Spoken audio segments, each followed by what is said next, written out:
Committee Chair Damian Collins MP said Facebook had often deliberately sought to frustrate our work. An activist wearing a Mark Zuckerberg mask stands outside the British parliamentary meeting in Westminster last year.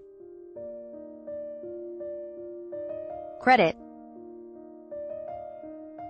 App company's chief Mark Zuckerberg, who refused 3 times to give evidence to the committee, continually fails to show the levels of leadership and personal responsibility that should be expected from someone who sits at the top of one of the world's biggest companies. Collins said, democracy is at risk from the malicious and relentless targeting of citizens with disinformation and personalized, dark adverts from unidentifiable sources, delivered through the major social media platforms we use every day, he said.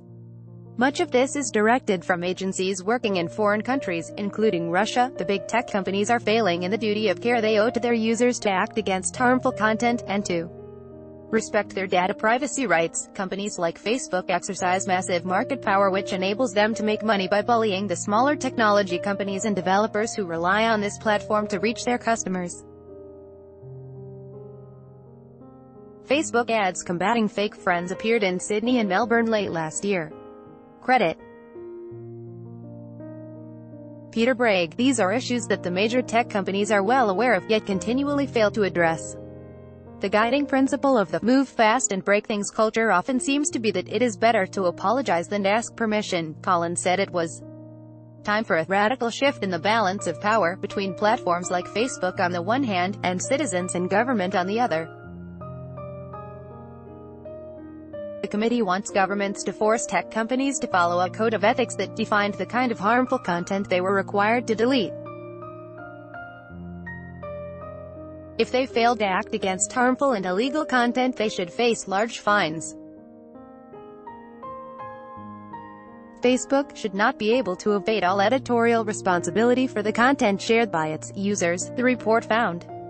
Loading among the countless innocuous posts on Facebook, malicious forces were threatening and harassing, disseminating hate speech and propaganda, and influencing elections and other democratic processes, the report said, citing Russian attempts to influence public attitudes and elections in the UK and elsewhere. Much of this, Facebook and other social media companies are either unable or unwilling to prevent, the report found. It highlighted the mysterious mainstream network, a pro-Brexit website that spent more than £250,000 on ads in 2018, targeting specific constituents to put pressure on MPs to reject Prime Minister Theresa May's Brexit strategy. However, mainstream network was run anonymously. There was no way of knowing who was paying for the ads, and why, the report said. Facebook CEO Mark Zuckerberg. Credit. Abbott also said populist, right-wing news sites were using social media to push conspiratorial, anti-establishment content.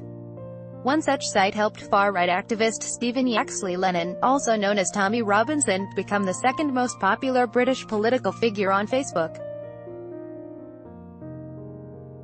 Last year, a new German law came into force that requires tech companies to remove hate speech within 24 hours and fines them €20 million if they fail.